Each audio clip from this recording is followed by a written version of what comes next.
तो ऑब्वियसली वहाँ के सिटीजन देखते हैं अच्छा ये पाकिस्तानी है, तो वो दे ऑलरेडी नो कि he is going to lie, he is going to break rules, he is not going to respect women. तो ये सारी चीज़ें ना वो एक लेबल बन चुकी हैं पाकिस्तान पे।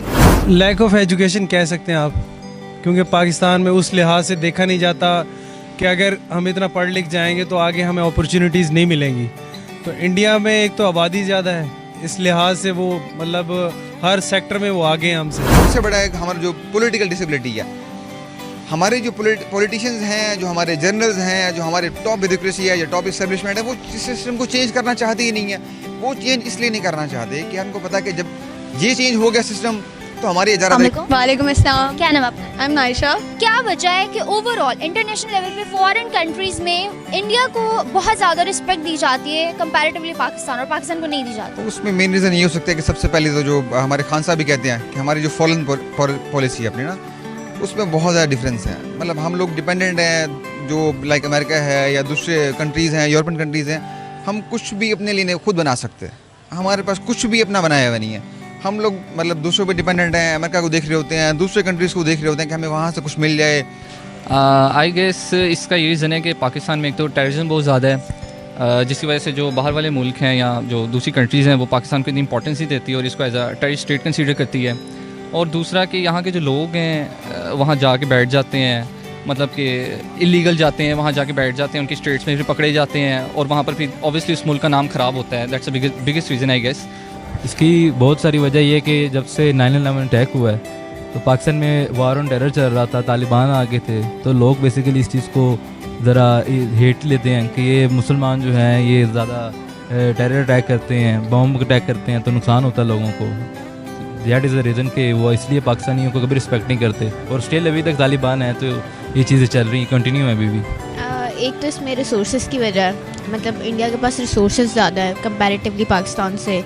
लिटरेसी रेट, टेररिज्म, मतलब लाइक आप बाहर जाते हो तो वहीं पे ही आपका प्लान होता है कि आप इधर ही इस्टेब्लिश हो जाओ। मतलब पाकिस्तान में वही बात है, इतना ना जॉब्स हैं और ना इतनी चीज़ें हैं। हमारा प्लान होता है जितना लूट सकते हो लूट लो। हाँ, ऐसे ही है। The main reason is the behaviour, the personality that we Pakistanis interpret। Pakistan में रहते ही we pollute our country, we break rules। तो ये सारी चीज़ें बहुत मैटर करती हैं। अगर आप बड़े लेवल पे देखा जाए, बाकी कंट्रीज़ ये चीज़ एक देखते हैं कि which country is following it। तो सिटीजनशिप हमारा कोई टेस्ट नहीं होता यहाँ पे, किसी को नहीं पता क्या रूल्स चल रहे हैं, कुछ भी नहीं पता।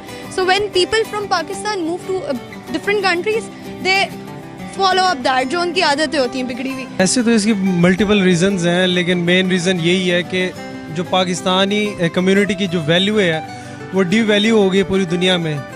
उसकी रीज़न ये हो सकती है कि एक रीज़न टेररिज्म भी हो सकती है।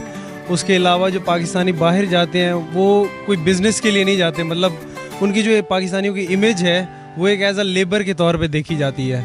अच्छा, ऑन अनदर हैंड अगर हम दूसरी चीज़ ये देखें कि फॉरेन कंट्रीज़ में जॉब अपॉर्चुनिटीज़ की बात करें तो इंडियंस को बहुत ज़्यादा मिलती हैं, बहुत अच्छे ओहदों पे वो फाइज होते हैं, जबकि कंपैरेटिवली पाकिस्तानीज़ उनको बेचारों को मजदूरियाँ मिल रही होती हैं या अक्सर को वो भी नहीं मिलती, वापस आ जाते हैं। एक्चुअली अब आप देखें ना, जैसे कि लाइक आप महंगाई का रेट देखें, ठीक है, सैलरीज उतनी हैं, ठीक है, आपकी इनकम उतनी है, पर चीज़ें महंगी हैं। तो मतलब वही बात है, जॉब करने वाले बंदे को हद क्या बचता होगा, वो सोचता है कि बाहर ही मूव कर जाऊँ। एग्जैक्टली, पाकिस्तान में लोग यही कहते हैं कि फ्यूचर नहीं है। हमारे यहाँ पे एजुकेशन लेवल ही नहीं ऐसा कि उनको ऐसी जॉब मिल सके, ठीक है। ऊपर से हमारे पासपोर्ट की, हमारी कंट्री की इतनी वैल्यू नहीं है बाहर के मुल्क में, को हमारे लोगों को पसंद नहीं करते हैं।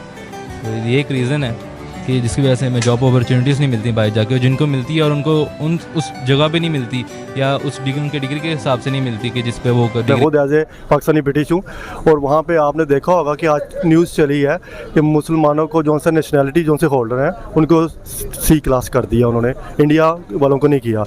मतलब वो लोग ज़्यादा प्रोफेशनल हैं, वो लोग चीटर नहीं हैं, वो लोग एजुकेटेड हैं, और अबव ऑल उनकी अंग्रेज़ी बहुत अच्छी है। और जब आप इस तरह की चीज़ों में आप जा रही हैं, मतलब से अगर मैं आपकी एग्जांपल लूँ, आप मीडिया इंडस्ट्री में जाती हैं, बस आपको अपने प्रोफेशन की इतनी नौ नहीं है, तो उन्होंने क्या करना है कि आप मुस्लिम हैं या आप इंडियन हैं, हिंदू हैं, मतलब दे वांट प्रोफेशनल पर्सन के जो उनके लिए काम कर सके, दैट्स इट। तो हमारे पास नहीं है वो। चाइना है, तो चाइना के बाद अगर देखा जाए तो इंडिया है बहुत बड़ी मार्केट। सिनेमा इंडस्ट्री ले लें, और जो इलेक्ट्रॉनिक्स मीडिया को देखते हुए ठीक है, इस तरह की डिजिटल मार्केट है वो इंडिया भरी पड़ी है। बिल्कुल उनकी रिस्पेक्ट है, पाकिस्तानियों से ज़्यादा उनकी रिस्पेक्ट। वो वहाँ पे हम लोगों से ज़्यादा मेहनत करते हैं इस वजह से। सबसे बड़ी वजह यही है कि हमारा जो रुझान है ना वो आईटी की तरफ बहुत कम है। हम जस्ट जो है ना वो जॉब्स क्रिएशन जो है ना बहुत कम कर रहे हैं। जैसे जैसे बड़ी ऑर्गेनाइजेशन हो गई, जॉब्स आएंगी, नेशनल लेवल से इंटरनेशनल लेवल पे जाएंगे। इंडियंस जो है उनको बिज़नेस करना आता है और पाकिस्तानियों को नौकरी करनी आती है। दैट इज़ द रीज़न हम नौकर हैं।